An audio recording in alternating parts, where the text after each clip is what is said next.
Hola. ¿Ya? Buenas tardes con todos. Estamos con el tiempo bastante apretado, así que voy a tratar de ser breve. Tenía que exponer a las 3 y estamos con 1 hora de retraso o algo más. Van a disculpar, por favor, si es que soy breve, porque tenemos que respetar a las personas que vienen detrás. Así que vamos a tratar de correr con un cronómetro acá.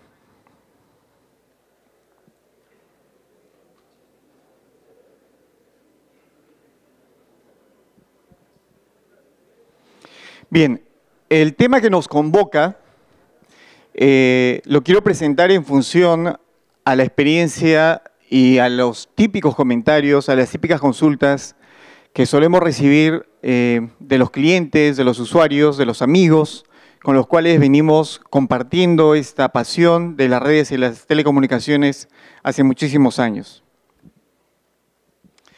Mi nombre es David Escobedo, trabajo con MikroTik desde el año 2009. Soy consultor autorizado para Latinoamérica, soy entrenador certificado también para Latinoamérica. Trabajo desde el año 2009 con MikroTik. Este año que acaba de terminar cerré un ciclo en mi carrera profesional y estoy iniciando un nuevo proyecto con Red Perusac, donde me desempeño en el área de ingeniería de proyectos. Sigo trabajando en esa área, que es el área que me apasiona. Para hablar un poco de la empresa, es una empresa que ha iniciado sus operaciones en diciembre de este año, es una empresa nueva, donde estamos poniendo todo en nuestra parte, desarrollamos proyectos, aportamos productos, damos soporte de manera permanente y estamos ansiosos por desarrollar una comunidad colaborativa. He tenido el privilegio y el gusto de encontrar a muchísimas personas acá con las cuales he trabajado de la mano, a las cuales les hemos dado soporte, así que conocen de cerca el nivel de profesionalismo que siempre tratamos de colocar en nuestros trabajos. Gracias por las palabras y por el entusiasmo que han puesto a este nuevo sueño que se llama Comred Perusac. Hemos aperturado un foro que espero lo visiten en algún momento. Vamos a tratar de publicar allí contenido dinámico, contenido nuevo y contenido que sea útil de tal forma que la comunidad de MikroTik y de la tecnología de networking crezca y se desarrolle en nuestro país. Ahora vamos con el tema. Me gustó algo interesante que mencionó Howard, que MikroTik es una solución, es un producto que encaja perfectamente en cualquier escenario. No necesitamos ser unos gurús, no necesitamos tener estudios extremadamente avanzados para poder utilizar a MikroTik como una herramienta de implementación de soluciones en cualquier escala y en cualquier nivel. En ese contexto, es muy importante destacar la labor que desempeñan en toda Latinoamérica profesionales que entregan sus servicios a la formación de profesionales en MikroTik. He tenido el gusto y el privilegio de trabajar con Mario Klep, con Maxi, y siempre que tengo oportunidad tengo que repetir, desde mi humilde opinión, son los mejores entrenadores que hay en Latinoamérica.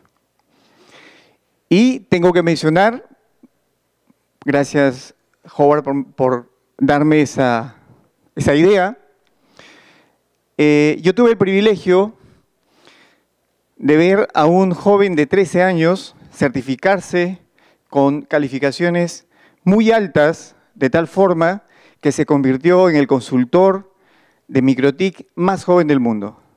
Él es peruano y está aquí entre nosotros. Si lo desean ver, está por allí. Y los instructores, y por eso es que me tomé estos minutos, fueron Mario Klep y Maxi. Mi agradecimiento desde siempre.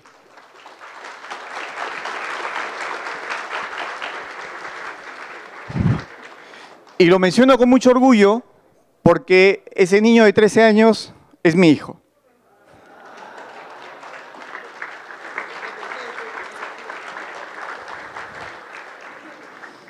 Bien, ahora sí vamos a lo nuestro. Cuando hablamos de enlaces inalámbricos, lo primero que pensamos es en la radio, en la antena, en la torre, en el alineamiento, y etcétera, y etcétera, y etcétera, ¿correcto? Y siempre a uno de esos factores le vamos a asignar la mejor importancia, o la mayor importancia. Y ahí es donde vamos a invertir, o donde vamos a poner nuestro principal foco de atención. Y yo quiero plantear una pregunta que lo suelo hacer a menudo. Dentro de un contexto de un enlace inalámbrico, ¿qué es lo más importante? ¿La radio? ¿La antena? ¿La torre? ¿La infraestructura? Quiero escuchar, a ver. Tenemos diversas opiniones, muchas opiniones. Vamos a reducir la pregunta y hacerla más simple. En un enlace inalámbrico, ¿qué es más importante? ¿La radio o la antena? A ver, opiniones divididas. Los dos, la radio o la antena. A ver, levantémonos la mano los que están a favor de la radio, ¿qué es lo más importante? Muy bien. Hay gente que sí dice que la radio es lo más importante. ¿Quiénes creen que la antena es lo más importante? No dicen que no es la antena lo más importante. Bien, señores, hoy día vamos a ver y vamos a descubrir cuál de estos dos elementos físicos tan importantes en un radioenlace tiene la relevancia y la importancia que a veces no le damos.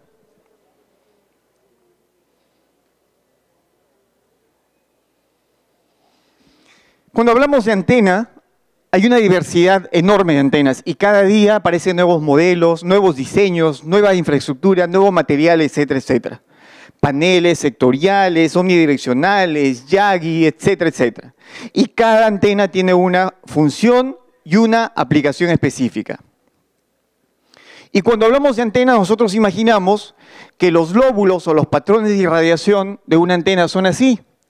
Y tratamos de simular, por ejemplo, que este es el patrón de irradiación de una antena omnidireccional, este es el patrón de irradiación de una antena directiva, ¿no? Y buscamos documentación y nos encontramos de pronto que también hay un modelo isotrópico, que en realidad no existe, es una idealización. Pero para temas de enseñanza, en las universidades suelen usar mucho esto, la antena isotrópica. En la realidad, un patrón de irradiación tridimensional se ve más o menos así. Yo me apoyé de una foto que fue publicada en un evento que hacen en Las Vegas, Wispalosa, muy interesante, donde un proveedor presentó los patrones de irradiación en 3 dimensiones. ¿Y qué descubrimos? Por ejemplo, que el isométrico es perfecto, pero no existe.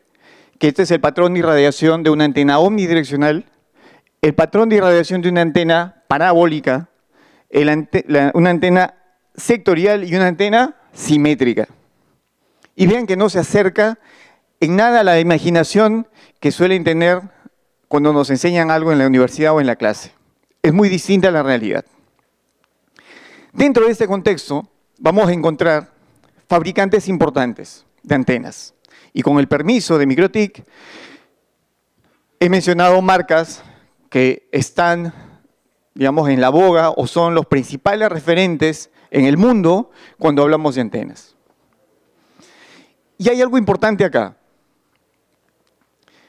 Estas antenas suelen tener un costo 5, 10 o hasta 20 veces más caro que la radio. ¿Es cierto? Sí, es cierto. Cuando hablamos de antenas carrier class, como las que se muestran en esta vista, estas antenas cuestan hasta 20 veces más caras que una radio. Por ejemplo, por citar algo a la ligera, una antena Andrew Comscope puede estar alrededor de $7.000, $8.000, una antena de 3 pies en 5.8. Una antena Radio Waves, $3.000, $4.000. ¿Por qué cuestan tan caro?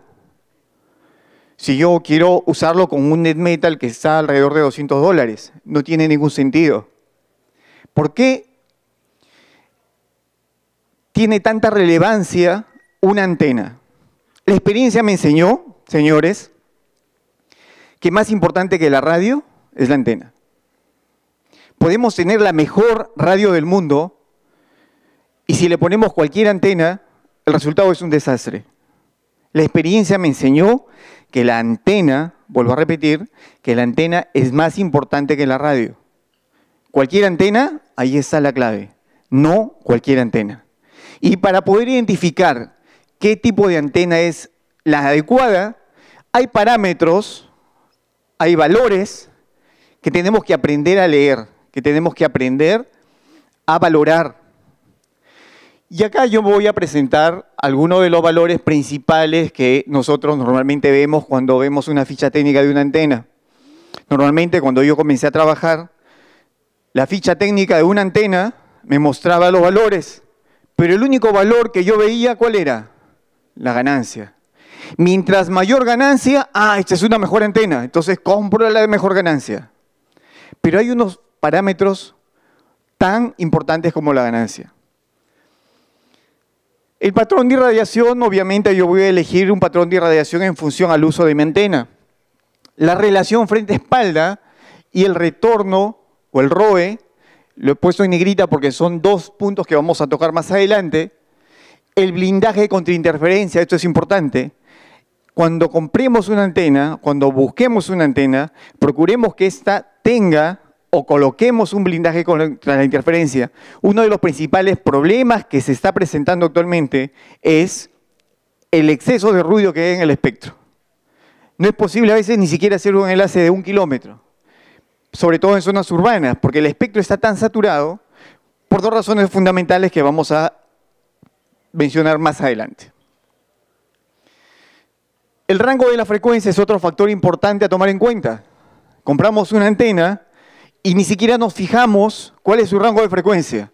Vamos donde el proveedor y le decimos, véndeme una antena de 5.8 de 30 dBi de ganancia, punto. Pero no analizamos cuál es el rango de frecuencia. La antena puede tener un rango de frecuencia, por ejemplo, de 5.4 a 5.7, y yo la quiero hacer trabajar en 5.2 o en 5.1. Estoy fuera del rango de la frecuencia. Y luego vamos a ver cuán perjudicial es eso. Los elementos de radiación. ¿De qué está construida esa antena? Un factor importante que lo quiero mencionar acá, para no salir del contexto, es que depende del elemento de radiación que el fenómeno de ROE sea lo menor posible. ¿A qué me refiero? La impedancia que tiene que tener el elemento de irradiación tiene que ser tan perfecto de tal forma que el ROE se aproxime a 0. Si la impedancia del elemento de radiación no cumple con lo establecido, 50 ohmios exactos, voy a tener retorno de señal hacia mi transmisor y ese retorno de señal va a generar interferencia y lo que es peor, va a dañar mi equipo a mediano plazo. Importante. Y esto ya no tiene que ver mucho con las antenas, tiene que ver mucho a veces con nuestras manos, alineamiento de precisión.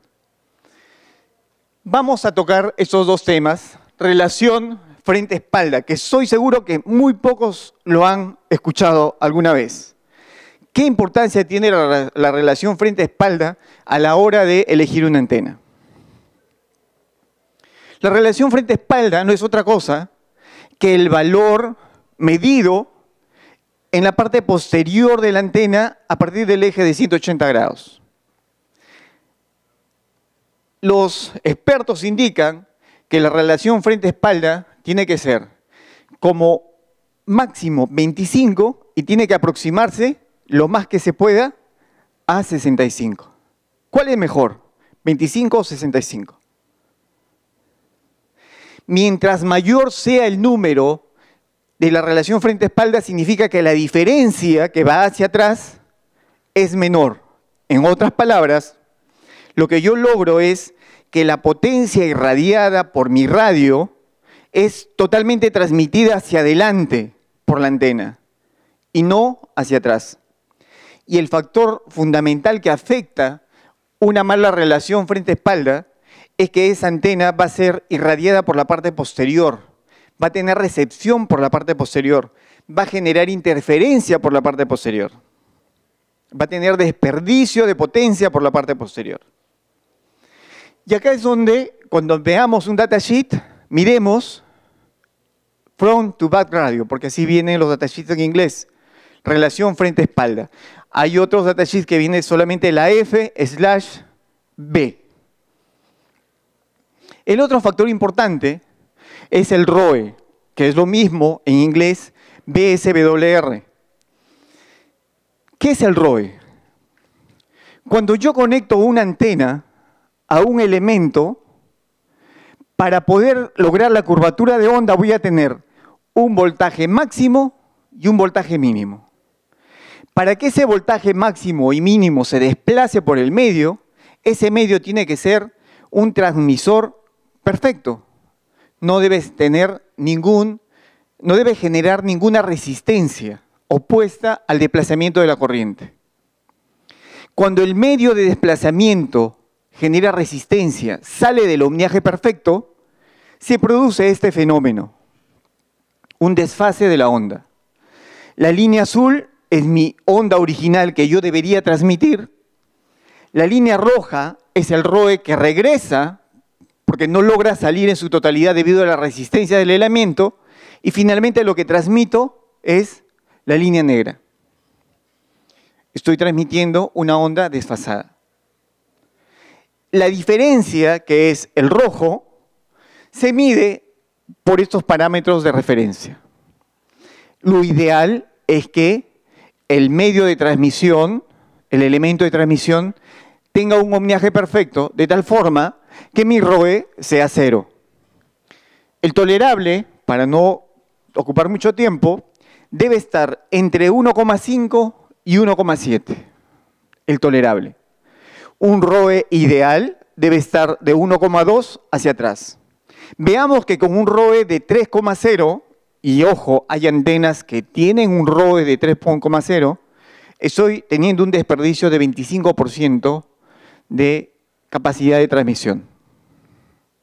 Y lo más grave de eso, que no solamente es capacidad de transmisión, porque lo que regresa al ser voltaje es potencia. Lo más grave es que estoy desfasando la onda. Y a veces me pregunto, ¿por qué este enlace me quedó tan mal? Y no nos detenemos a mirar parámetros tan importantes como este. Entonces, yo acá he traído algunas muestras de antenas comerciales, las que solemos usar. Supongo que acá ustedes podrán identificar marcas conocidas. Por ejemplo, tenemos acá a la marca Ubiquiti. Interesante, bueno, no me ayuda mucho a la vista, y me estoy quedando ciego, creo. La relación frente-espalda de este modelo es de 42 dB. La relación frente-espalda de este modelo es mayor a 40 dB. Y acá hay una antena interesante de la marca Girus, con quien yo he trabajado y muy buenas experiencias, es que su relación frente-espalda es de 53 dB. Con mucho gusto he podido ver, por ejemplo, que en los stands de exhibición hay unas antenas que tienen una relación frente-espalda de 63 dB, de 58 dB. Si es que esos parámetros son correctos, el costo que tienen esas antenas bien vale la pena. Sigamos. Hay una antena especial, porque lo que nos convoca acá es la marca Microtik. Y Microtik tiene su antena. Lamentablemente no tiene una antena más grande que 30 dBi, y yo creo que es más que suficiente para el tipo de trabajo que hacemos, salvo estemos en un ambiente saturado de interferencia. Recomendación número 1. Y voy a volver a esta vista para explicar un poco mejor. Evitemos en lo posible trabajar con antenas expuestas. Es decir, que el dipolo esté expuesto a interferencia lateralizada. Recordemos que un elemento metálico expuesto en la atmósfera va a funcionar como una antena y en todo el rango de frecuencias posible. No importa sea un pedazo de cobre, un pedazo de hierro, va a recibir cualquier señal radioeléctrica que esté en la atmósfera. Si yo tengo un dipolo expuesto, el dipolo expuesto está irradiando hacia adelante, pero lateralmente está comportándose como un elemento de recepción de cualquier tipo de frecuencia. Lo recomendable es trabajar con antenas blindadas. Son las que dan mejor resultado, porque el dipolo está expuesto, no está expuesto, valga la redundancia, a interferencias lateralizadas. MikroTik tiene algo importante. Una antena expuesta, pero, y ese pero con mayúsculas, tiene sus accesorios para blindarla.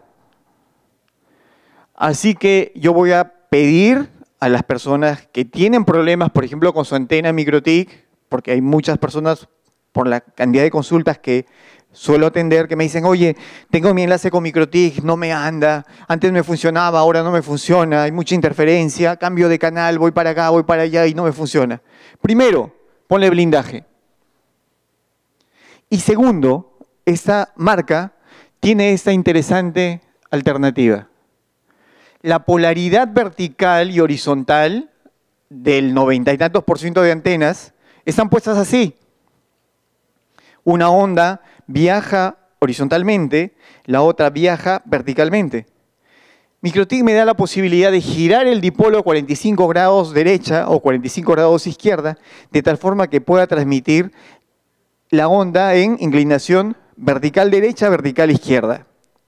Lo único que tengo que tener en cuenta y cuidado, porque a mí me pasó, es que debo girar ambos dipolos en el mismo sentido. Si lo giro en sentido opuesto, el resultado es un desastre. Así que lo que yo hice fue agarrar un cartón, marqué una X, lo puse delante de la antena, giré, me fui al otro lado, hice lo mismo para buscar coincidencia.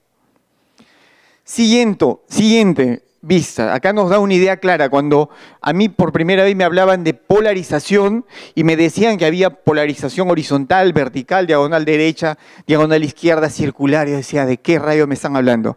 Hubiesen ahorrado todos y me mostraban un gráfico así. Así viajan las ondas radioeléctricas en el espacio, en doble polaridad. El gráfico no necesita mayor explicación. Siguiente factor importante, alineamiento. Para la foto, dicen, ahí está.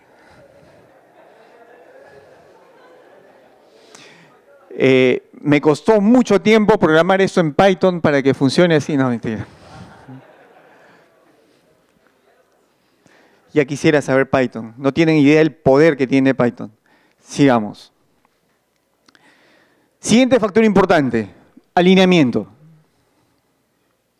Cuando hablamos de alineamiento, acá cometemos el error más grave, y hablo también por experiencia personal, usamos el ojímetro para alinear antenas. Y esa herramienta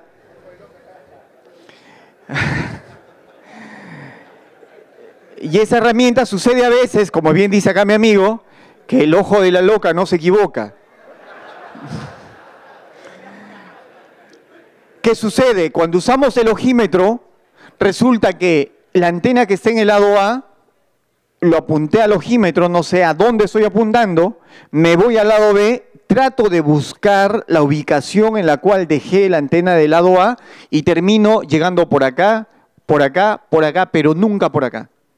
Entonces, llego por acá y sí, efectivamente tengo señal, hago el enlace, pero el CCQ, los valores son terribles, un desastre.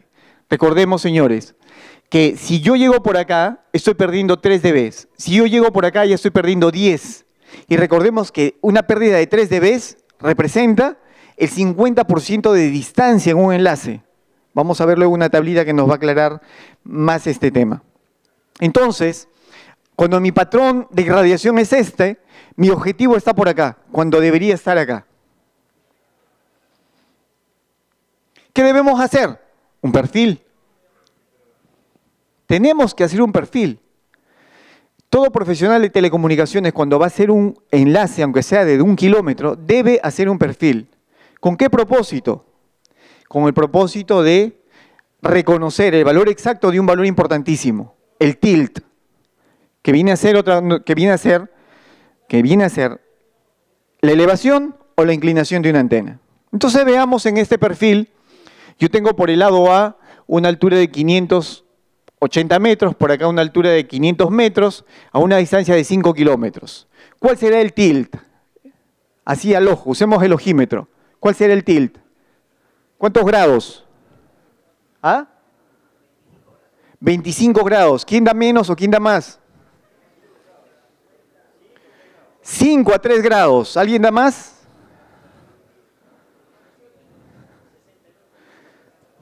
¿Ah? Están usando a la escuadra.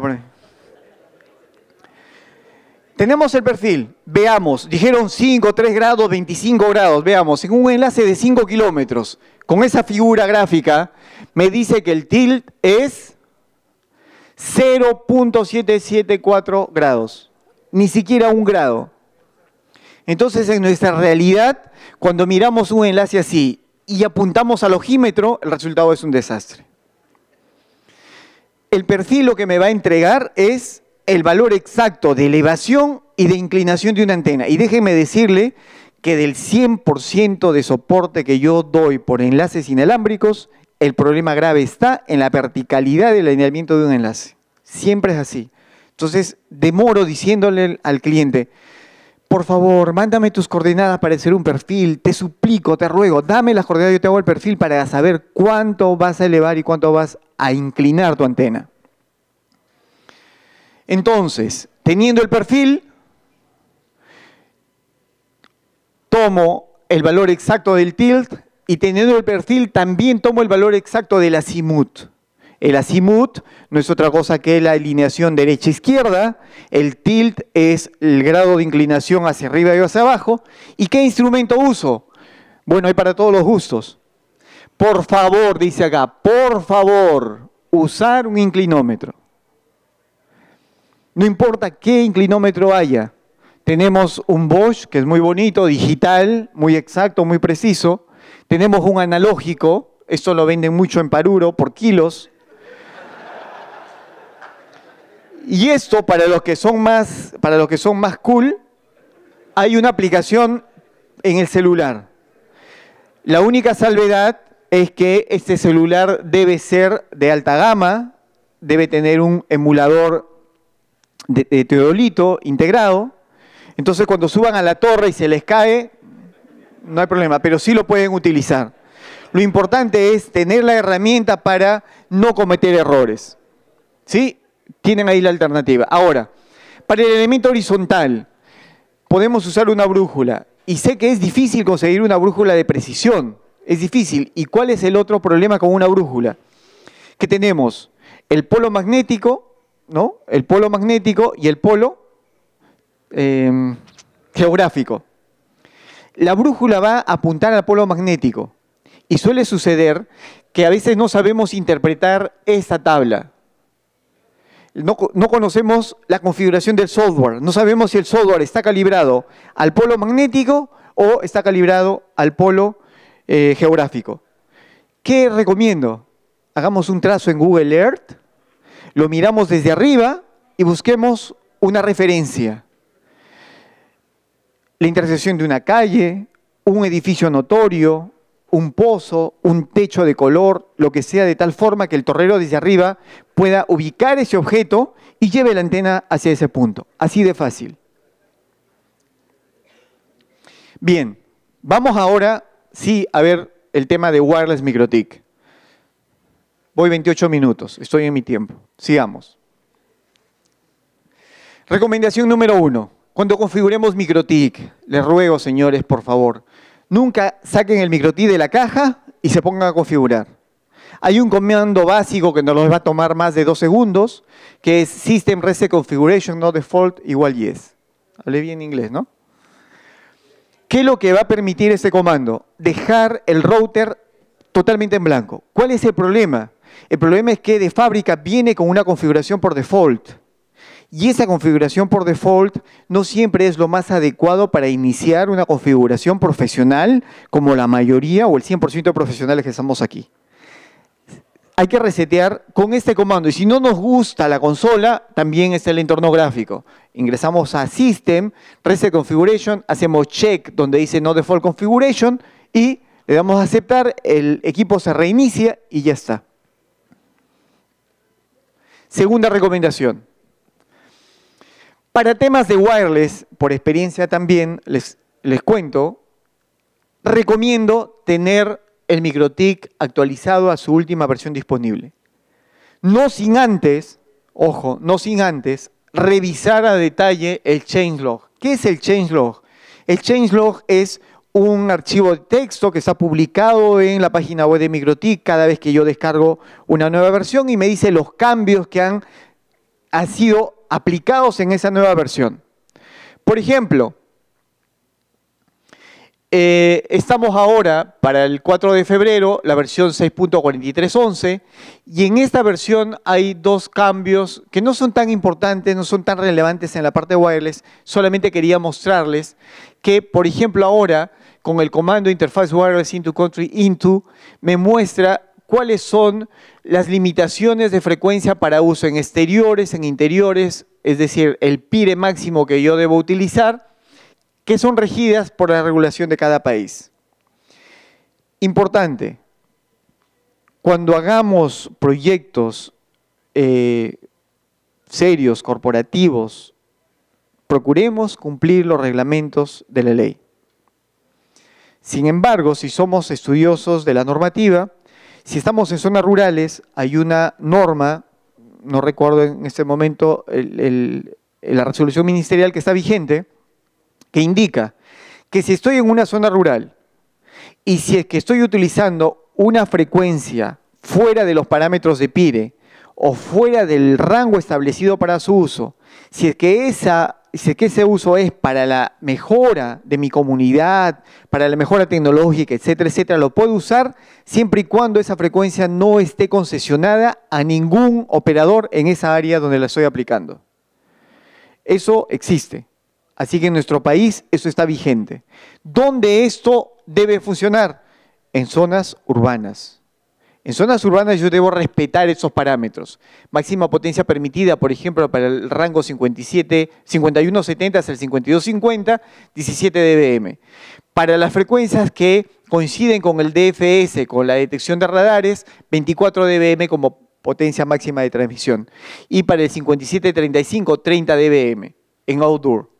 En indoor tiene otros valores, etcétera, etcétera. Esta es una herramienta importante que aparece en esta nueva versión de ruteros.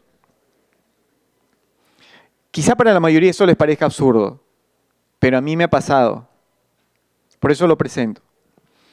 Cuando hagamos una configuración, sepamos qué cosa voy a poner acá. Por eso he preparado estos cuadritos. Cuando voy a hacer un enlace punto a punto transparente, el emisor debe estar en modo bridge. Repitan, ¿en qué modo? ¿El receptor en qué modo? Por favor, hagan eso. Cuando es punto a punto transparente. Cuando es un enlace punto a punto con enrutamiento, ¿qué significa con enrutamiento? Que el CPE o el emisor está haciendo algún NAT. Normalmente es el CPE. Generalmente es el CPE. Por eso es que cuando hay enrutamiento, el emisor en bridge y el receptor en station no va a ser transparente. Necesariamente tengo que poner un rango de IP en la wireless y un rango de IP en la Ethernet y hacer un NAT. ¿Sí? Cuando voy a hacer multipunto lo mismo, AP bridge, station bridge. AP bridge significa que voy a recibir muchos clientes conectados. Bridge significa que solamente un cliente va a ser aceptado por mi radio que está en modo emisión. Bridge y AP bridge es emisión. La diferencia es que esto va a aceptar múltiples conexiones, esto una sola conexión. Si es transparente, en ambos casos el cliente siempre va a ser station bridge. Y si es por enrutamiento, en ambos casos station. Y otra cosa importante, si es que vamos a hacer transparente en nuestro enlace, recordemos que el bridge mode debe estar en enable. Recordemos eso. Listo, ahora pasemos a la parte teórica, que es un poquito pesada. Voy a tratar de hacerlo lo más rápido posible. MikroTik soporta esos estándares establecidos por la IEEE. ¿Quién es la IEEE? La Organización Internacional de Ingenieros, que establecen los estándares y parámetros para determinadas normas de telecomunicaciones. Ellos dicen que la frecuencia para 802.11a 5 GHz, para 811b 2.4, G 2.4, N 2.4 y 5 y AC, que es donde estamos ahora, AC 5 GHz solamente. La máxima tasa de transferencia 450 megabits para 802.11n, acá hay un asterisco, ¿por qué? Porque yo voy a conseguir 450 megabits por segundo en N, siempre y cuando el equipo sea de triple chain. Si es de doble chain, conseguiré 300, y si es de un solo chain, 150 megabits por segundo. Lo mismo para el AC, puedo llegar hasta 1.3 gigabits por segundo, si es que es de triple chain. Si es de doble chain, 650, y si es que es de un solo chain, 325. 2.4. Esto es repetitivo, pero yo estoy seguro que acá en la sala hay muchísimos participantes ansiosos por entender esas figuritas que a veces aparecen en determinadas presentaciones. 2.4. Recomendación importante. Cuando transmitamos 2.4, solamente utilicemos 3 canales en una área delimitada. Si yo estoy en este salón y quiero dar concurrencia a todos ustedes, debo utilizar solamente 3 access points en 2.4. Si pongo uno más, estoy haciendo overlapping. ¿Por qué? Porque los únicos canales que no se interfieren es el 1, que sería mi access point 1, es el canal 6, que sería mi access point 2, y es el canal 11, que sería mi access point 3. Solo en Japón está autorizado el canal 14 y la mayoría de fabricantes de dispositivos, PDA, celulares, laptops, etcétera, solamente detectan hasta el canal 11 en su mayoría. ¿Qué pasa si es que yo coloco el access point 1 en canal 1, el access point 2 en canal 2, el access point 3 en canal 3 y así coloco 13 access points acá? Porque tengo 13 canales, puedo colocar 13 access points, 13. ¿Cuál sería el resultado? Un desastre. Recordemos, en 2.4, en una sola área, solamente 3 access points, canal 1, canal 6, canal 11. Sigamos. Otra cosa que por favor no hagan. No hagan. ¿Cuál es? Esta es una captura de pantalla de una aplicación de celular que se llama Wi-Fi Analyzer. Es gratuito, lo pueden descargar en su celular y sirve de mucho. ¿Por qué? Veamos en esta toma. Tenemos acá la señal de Comred que está ocupando el canal 1. La señal que dice base que está en el canal 6. Y acá la señal que dice norma que está en el canal 11. ¿Sí? Los otros están mal configurados. Este canal que dice TAN, perdón, esta señal que dice TAN está usando un ancho de canal de 40 MHz. Por eso ocupa desde el canal 1 hasta el canal 8. Hace interferencia al canal 1 y hace interferencia al canal 6. Y a su vez es interferido también por esos dos canales. Y el resultado es un desastre. Lo mismo pasa con esta señal que dice Mila, que va desde el canal 9 hasta el canal 14, también transmitiendo en 40 MHz. ¿Cuándo debo transmitir en 40 MHz en 2.4? Cuando soy el único access point en esa zona. Cuando estoy solito, si quieren transmitan a 80 MHz, 2.4 no lo soporta, pero por decirlo, usen todo el canal que esté disponible. Pero si estamos en una área donde yo tengo que respetar a los vecinos, a los amigos, a la familia, configuremos nuestros equipos en 2.4 solamente en 20 y tratemos de tratemos de ubicarnos en puntos donde yo no sea interferido y tampoco interfiera. Para eso sirve esta pequeña aplicación. Y tiene otras herramientas interesantes, ¿no?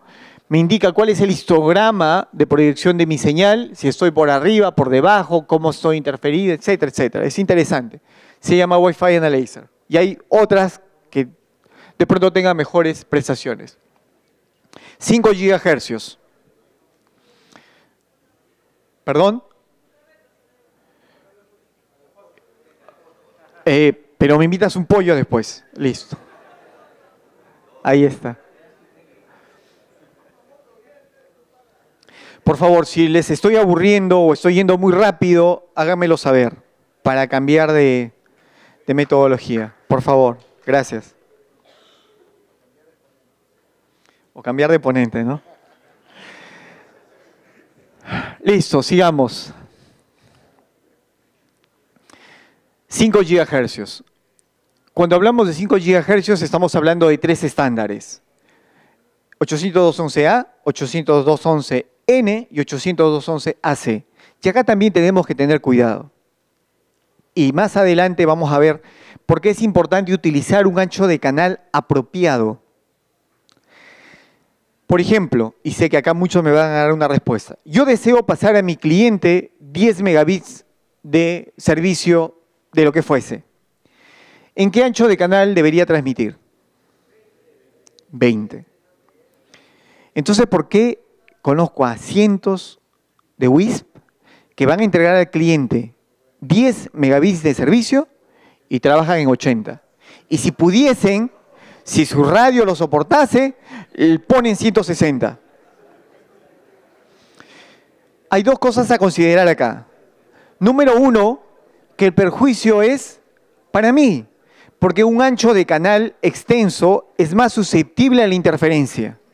Y número dos, yo estoy creando interferencia, saturando, ensuciando el espectro. Entonces tenemos que evaluar en qué ancho de canal debo utilizar. ¿Qué más debo saber? Debo saber que los data rates, que es una palabra muy interesante que vamos a aprender ahora cómo funciona, está asociada a un tipo de modulación. Cuando yo estoy en 802.11a, estoy usando la modulación BPSK o QPSK. Es decir, que por cada cambio de fase envío un bit o recibo un bit. Perdón, envío un bit por cada cambio de fase. Por cada cambio de cuadratura envío 2 bits.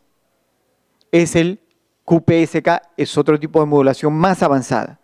Cuando llegamos a la norma N, ya estoy en 16 QAM y esto es una maravilla, es una revolución. La modulación QAM permite enviar datos en el área que está por debajo de la curvatura de la onda. Entonces usan cada cuadratura para transmitir, en el caso de la modulación 16 QAM, 4 bits por cada curvatura de onda. Acá estamos en la norma N. Cuando pasamos a la norma AC, tenemos dos opciones. O podemos estar en 64 QAM o en 256 QAM, que es lo máximo que puedo lograr transmitir en modulación 802.11a, perdón, 802.11ac. Iba a decir algo, sí, que lo que se viene a futuro es el 1024 QAM, que es el 802.11ax. Supuestamente iba a venir el AD, pero ya se descartó. Ahora todo apunta al 802.11ax, que soportaría hasta 1024 QAM. Importante conocer, ya sabemos qué modulación, ahora importante conocer esto. Una cosa es el throughput y otra cosa es el data rate. Para entenderlo de una manera más coloquial, vamos a decir que el data rate es lo nominal, lo que se aproxima al ideal, y el throughput es lo que realmente voy a transmitir. El data rate es lo que se transmite en el mejor de los casos a nivel de capa 2, y el throughput es lo que se transmite a nivel de capa 3. Veamos aquí. Cuando yo estoy en capa 1 y en 802.11b, puedo transmitir 2.336 bytes. Y cuando estoy en AC, 1.048.575 bytes. Imagínense el salto de diferencia que hay, gracias a la modulación QAM. Y en capa 2, es decir, ya siendo un poco más realistas, puedo llegar a 11.454 bytes. Eso, transformado a megabits, no a megabytes, sino a megabits, sería más o menos esta relación. Si voy a transmitir en un ancho de canal de 20 MHz, utilizando la modulación AC que llega hasta el MS89, esto lo vamos a ver más adelante para que quede claro qué significa MSS89, qué significa MSS7. Cuando yo estoy en AC puedo llegar en 20 MHz 86.7 megabits por segundo, 200 megabits por segundo, 400 megabits por segundo, etcétera, etcétera, etcétera. Esa es la interpretación que se da a cada salto de modulación en función a la calidad de mi enlace. Mientras mejor sea mi enlace, mayor ancho de banda voy a transmitir. Mientras más cadenas espaciales tenga, mayor ancho de banda voy a transmitir. Si estoy transmitiendo en una sola polaridad, voy a tener menos rendimiento. Si estoy con doble o triple polaridad, voy a tener mayor rendimiento. Recordemos, y esto nos va a ayudar a entender cómo está organizado el espectro en 5.8. Este es un gráfico que está disponible en internet, lo pueden encontrar en cualquier lado, que nos va a permitir entender algo importante. Si yo voy a transmitir en 20 MHz, tengo mayores opciones. Es decir, si mi espectro está sucio, es más fácil que yo encuentre por ahí un nichito de 20 MHz libre. ¿Qué tengo que tomar en cuenta? Que debo estar 5 MHz de este lado libre y 5 MHz de este lado libre, y en la parte central tener 20 MHz libre, en total 30. Esa es la regla. Si es que yo tengo 20 exactos, no estoy guardando espacio para un parámetro importante que se llama canal de guarda. El canal de guarda sirve para la señalización, para indicar que esa señal está ocupando un ancho de 20 MHz. Y que tiene un nombre, y que tiene una modulación, y que tiene tal o cual cosa, tal o cual característica. Si yo estoy utilizando 40 MHz, vean que se reduce el espectro. Más difícil encontrar un espacio para colocar mi señal a transmitir. Si estoy en 80, con mayor razón. Por eso hice la pregunta, ¿cuánto quiero transmitir? En función a lo que yo quiero transmitir, debo elegir un ancho de canal adecuado. Pregunto nuevamente, si yo estoy transmitiendo a 20 MHz y mi compañero a 80 MHz, ¿cuál de los dos enlaces tendrá mayor distancia de recorrido? El de 20 MHz. Además de eso, ¿cuál de los dos enlaces va a ser más susceptible a la interferencia? El de 80. Correcto. Me alegra. Eso sí. ¿Quién transporta más? ¿Quién transporta menos? Yo diría depende. Depende. Puede ser que sea tan alta la interferencia que el canal de 20 transporte más que el canal de 80. Ojo con eso. Ojo con eso. Claro, si mi interferencia es tan alta, el canal de 20 va a transmitir mejor y mayor cantidad de datos que el de 80 MHz. Por lo tanto, otra cosa importante. Cuando yo empecé a trabajar con MikroTik, y tengo que confesarlo, y seguro me van a pegar, es que yo agarraba el TX Power y le ponía la máxima potencia. Incluso venía una radio de 23 dBm y yo le ponía 30. Según yo, va a trabajar mejor. Es la barrabasada más grande que podamos hacer. Por una razón importante, disculpen la palabra. ¿Por qué? Cuando yo estoy utilizando el data rate para elevar la potencia de transmisión, le estoy quitando a esa radio la posibilidad de conseguir modulaciones elevadas para conseguir un data rate adecuado. ¿Por qué digo eso? Vean, esta es una captura de pantalla de las especificaciones técnicas de una radio de MikroTik. Y vean lo que dice acá. Para lograr la modulación MCS7 de 64 QAM, este es el datasheet de un equipo 802.11n, debo transmitir ¿a cuánto? A 19. ¿Para qué? Para que mi sensibilidad de recepción esté en 75. Si yo no tengo estos valores, nunca voy a modular a esta capacidad. Entonces, yo debo utilizar el TX Power ¿para qué? Correcto, para bajar la potencia, no para subirlo, jamás para subirlo. Lo mejor es dejarlo en default, Por default, la radio sabe exactamente qué potencia y qué sensibilidad va a utilizar para conseguir una determinada modulación. ¿Y en qué casos yo debería bajar esto? Cuando el enlace está sobredimensionado, cuando estoy utilizando antenas de mucha ganancia, cuando el SNR está por encima de 55. Tengo que bajar la potencia. Ojo, el hecho que tenga un SNR elevado, estoy interfiriendo a 400 kilómetros adentro, estoy ensordeciendo mi radio y mi vecino está que me grita la vela verde porque es tanta potencia la que transmito que nadie a mi alrededor puede hacer un enlace. Tengamos en cuenta eso. Por lo tanto, vean ustedes esta tablita. Para conseguir la modulación más elevada, que es la 256 QAM en el MSS 9, en el caso que esto sea un 811 AC, yo debo tener en 20 MHz una sensitividad mínima de 57, en 40 54, en 80 51 y en 160 48.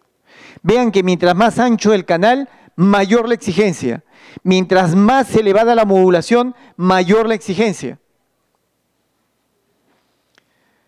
Y esta es una tabla que, con mucho gusto, la diapositiva, de hecho, va a ir publicada en el sitio especial que tiene MikroTik para estas conferencias. Esta tabla es muy interesante. ¿Por qué? Hace una diferencia entre los MSS para el estándar N, el estándar AC, para un canal, 2 canales, 3 canales. ¿Se entendió? Es decir, polaridad horizontal, polaridad vertical o vertical horizontal, corrijo, vertical horizontal, diagonal derecha o diagonal izquierda.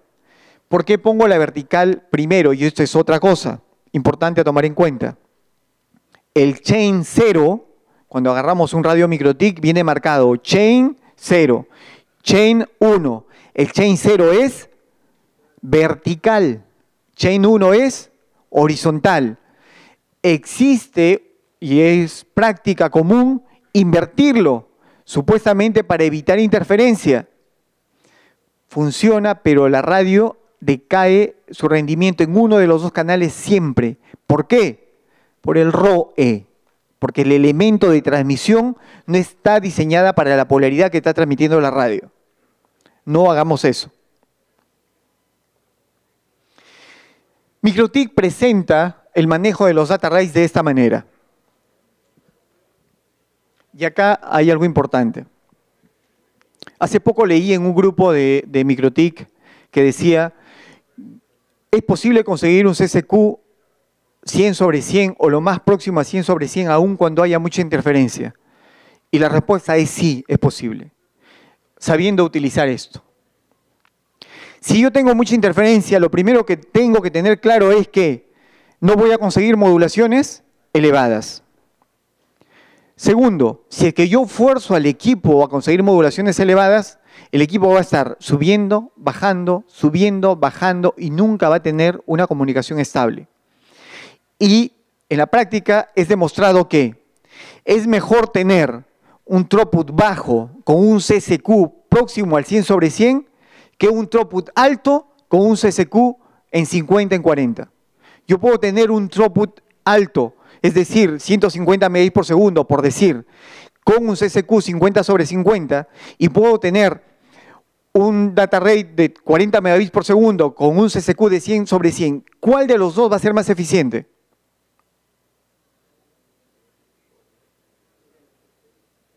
Vuelvo a plantear la pregunta. Tengo un enlace, 150 megabits por segundo. Mi CCQ por debajo de, pongámosle 50/50, ¿ok? 150 megabits, 50/50. Y tengo un enlace 40 megabits, el CCQ 100/100. ¿Cuál de los dos va a ser más eficiente? El de 40 megabits. Algo que tenemos que tener en cuenta cuando analicemos CCQ es que el CCQ no solamente es un indicador que mi enlace anda mal. El indicador del CCQ significa que del 100% de mis transmisiones solamente está llegando al otro lado, es decir, tengo respuesta del ACK del 50%. Entonces voy a transmitir 2 veces o quizá más un solo paquete. Y si el ACK se da por agotado, voy a salir a internet a buscar nuevamente el contenido y volverlo a traer. No solamente estoy demorando en la entrega del contenido, estoy utilizando mayor ancho de banda. Porque el buffer descartó ese paquete, descartó ese contenido porque el ACK nunca llegó y tiene que salir otra vez a buscarlo cuando la solicitud de mi cliente vuelve a llegar. O sea, no solamente estoy generando problemas en el enlace, sino contra el servicio que tengo detrás, que puede ser Internet, normalmente. Entonces, ¿cómo se trabaja esto? Los data arrays soportados que están en esta parte superior, lo debo usar siempre y cuando yo trabaje modulaciones A o G, en el caso de 2.4, y modulaciones que están en la data arrays que están en la modulación QPSK. Si yo estoy en la modulación QAM64 hacia arriba, debo concentrarme en esta parte inferior. Es decir, si yo configuro, por ejemplo, mi wireless en 802.11n solamente, esto de acá, es más, lo debería deshabilitar. No me interesa porque mi radio va a empezar a buscar modular en este tipo de parámetros. Es decir, va a ir primero al MCS 0, si logra enlace allí pasará al 1, al 2, al 3, al 4 y así sucesivamente, tratando de buscar el mayor throughput posible. ¿Qué es lo que yo debo buscar? Que no vaya tan arriba. Si tengo interferencia, pruebo que vaya solamente, por ejemplo, hasta el MSS 4 y verifico cuál es el CCQ y cuál es mi throughput. Puedo incluso dejarlo en el MSS 2, porque lamentablemente el escenario no me da para más. Si mi CCQ llegó al 100%, lo dejo allí, porque sé que ese enlace va a ser estable al 100%, no me va a tener retransmisión de paquetes y no me va a ocupar ancho de banda de internet buscando traer nuevamente lo que debo haber entregado hace rato. ¿Me dejé entender? Listo. Este es un ejemplo para poder entender cómo interpretar esta tablita. Cuando yo vi por primera vez esta tabla dije, ¿qué rayos es esto? ¿Cómo se come? Se come así. El chain 0 para una modulación N. Ojo, para una modulación N. La modulación N me dice que voy desde el 0 al 7. Entonces, para el chain 0 debo ir del 0 al 7. Esto es el chain 1, polaridad vertical. El chain 0. Chain 1, que es la polaridad horizontal, irá desde el 8 hasta el 15. Y la polaridad 3, en caso tuviese mi radio, va desde la 16 hasta la 23. Eso es para N. Si estoy en AC, trabajaré del 0 al 9, del 10 al 18 y del 19 al 26, si no me equivoco. Por ahí las matemáticas no me funcionan tan bien. Pero sin embargo, acá tengo todo clarito. Del 0 al 9, iría del 10 al 18 y del 18 al 27. ¿Sí? Al 27. Importante, importante. Tip.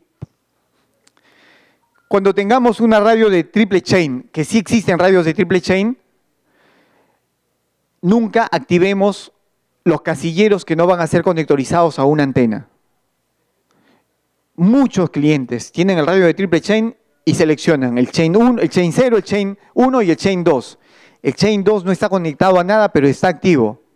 El ROE está que mata a esa radio, porque no tiene un elemento por donde enviar su carga y todo retorna al RF que está generando la señal. Los parámetros para evaluar un enlace. El RSSI ideal, es decir, la señal que debo recibir, debe estar entre 45 y 55. Si tengo más de eso, por favor, es exceso, es ruido, estoy ensordeciendo a la radio. El SNR, es decir, la diferencia del RSSI versus el ruido de piso, debe ser mayor a 30, pero menor a 55. Yo he visto casos que acá tienen, por ejemplo, como en esta toma 67, tengo que bajar la potencia de ambos lados para que esto pueda tratar de estar dentro de este parámetro, mayor a 30, pero menor a 55. Y obviamente el CCQ ideal, 100%. NB2, voy a pasarlo rapidito, el tiempo me venció, solamente mencionar esto. Debo trabajar NB2 siempre y cuando el espectro me permita. El NB2, lamentablemente, en un espectro saturado, tiene un mal rendimiento. ¿Por qué? Porque el NB2, antes de transmitir, antes de enviar una información, comparte una agenda, negocia, se prepara, se programa. Y si yo tengo un escenario saturado, no se logra compartir correctamente en el tiempo adecuado esa agenda que el NB2 necesita. Entonces, ni siquiera a veces logra completar la transmisión de la agenda, menos va a empezar a transmitir y a recibir correctamente. Y acá hay un detalle importante que me gustaría mencionarlo para conocimiento de ustedes.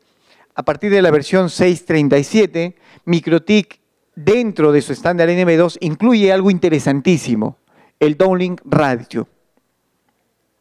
Si yo tengo un enlace inalámbrico, recordemos que es un enlace asimétrico. Si yo tengo 100 megabits, tengo 50 de ida, 50 de vuelta. Pero ¿qué pasa si es que de esos 100 megabits quiero usar 80 de ida y 20 de vuelta? Si yo aplico NB2 en mi enlace, ya lo puedo hacer. MikroTik ya lo tiene implementado. Se configura acá, en el NB2, solamente en el emisor. Solamente el emisor, el receptor no va a aparecer este parámetro. Fixed downlink y coloco el valor que quiera acá. 80% de descarga, 70%, 75%, el máximo es 80%. Y la diferencia será en el otro sentido. Recordemos que esto se tiene que configurar en la radio por donde está la entrada de Internet. Si yo tengo el access point en el otro lado, haré al revés. En lugar de poner 80, pondré 20. Y voy a utilizar de los 100 megas que tengo, 80 megas para transmitir y 20 megas para recibir. Y así puedo conseguir un throughput más elevado para una transmisión asimétrica. Otro detalle importante es que MikroTik ya está en modo de prueba la sincronización con NB2. Algo similar a otras marcas que ya lo han implementado. Ya está en modo prueba. Si ustedes tienen por allí un par de MikroTik, pónganse a jugar. Es interesante lo que se logra cuando los access points sincronizan. Transmite como un relojito. El TTL baja considerablemente, funciona muy bonito, pero todavía no está al 100%. Por ahí está funcionando bien y de pronto eleva. Por ahí está funcionando bien, de pronto eleva o pierde la sincronización.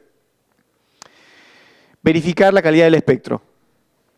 Verificar la calidad del espectro es importante. Y utilicemos DUT, que tiene una herramienta interesante gráfica para ver en qué estado está mi espectro para que pueda transmitir en un determinado canal.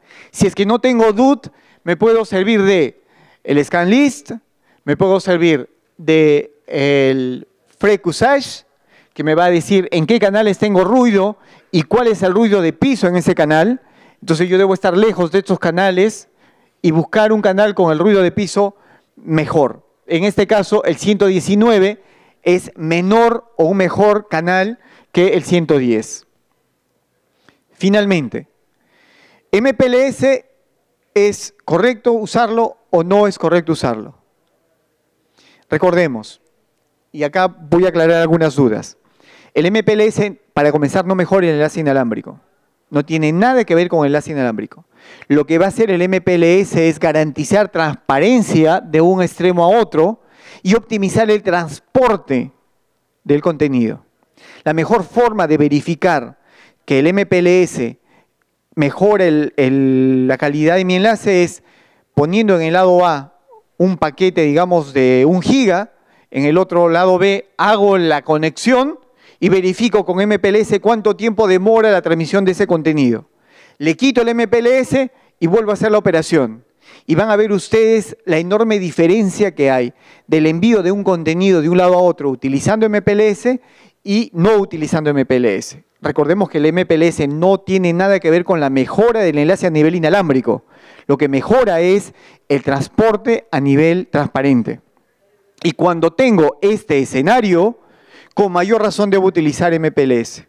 Sobre todo si es que, por ejemplo, de acá voy a enviar una VLAN, si es que necesito garantizar transparencia a nivel de capa 2, necesariamente tengo que utilizar MPLS, VPLS, porque es lo mejor que tiene MikroTik. Otras marcas aplican una metodología que se llama WDS, que lo que hacen es encapsular una MAC dentro de otra y la van transportando hasta que llega del origen hacia el destino. Pero en ese encapsulamiento y desencapsulamiento, el rendimiento del enlace cae sustantivamente. MikroTik, para corregir esa falencia, aplica en los enlaces inalámbricos MPLS, BPLS. Preguntas, si hubiese.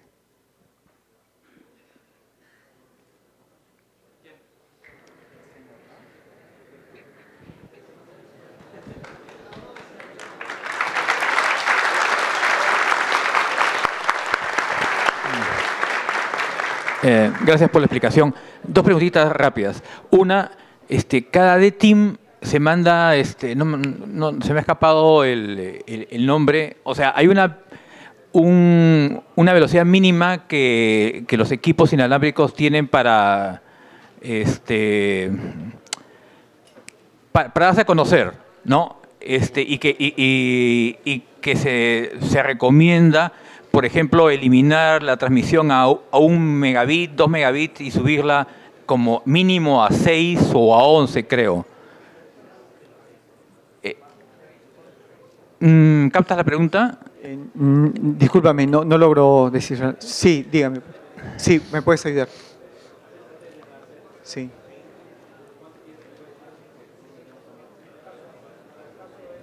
A ver, primero, a nivel de evaluación de un enlace inalámbrico, el PIN sería el peor método para evaluar un enlace. El enlace inalámbrico se va a evaluar en función al rendimiento del throughput.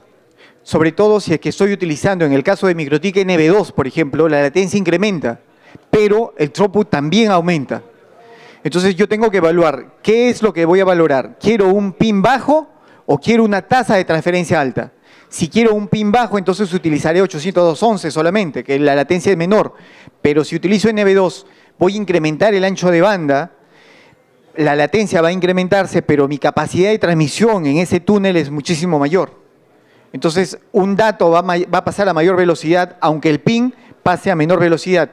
Sin embargo, hay una metodología para que a nivel inalámbrico yo pueda hacer una calidad de servicio de tal forma que el ISMP pase primero que todo, y con eso bajo la latencia. ¿Y las antenas MIMO para outdoor recomiendas o no? Obvio que sí, por supuesto. MIMO para outdoor es lo más adecuado. Transmites en doble polaridad. Si es que, perdón, en MIMO hay dos formas.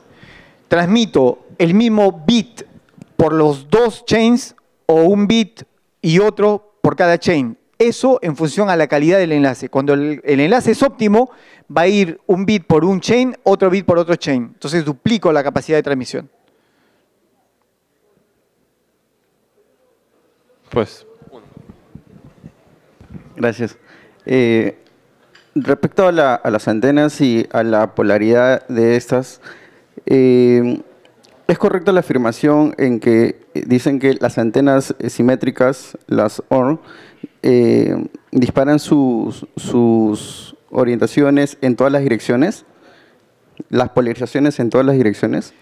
La antena simétrica, y de ahí va su nombre, es que si uno analiza el lóbulo de transmisión de una antena convencional, siempre una de las dos polaridades va a ser mayor, o más abierta o menos abierta, más extensa o menos extensa. La simétrica cumple ese propósito de transmitir en las dos polaridades con el mismo patrón o con el mismo lóbulo de transferencia.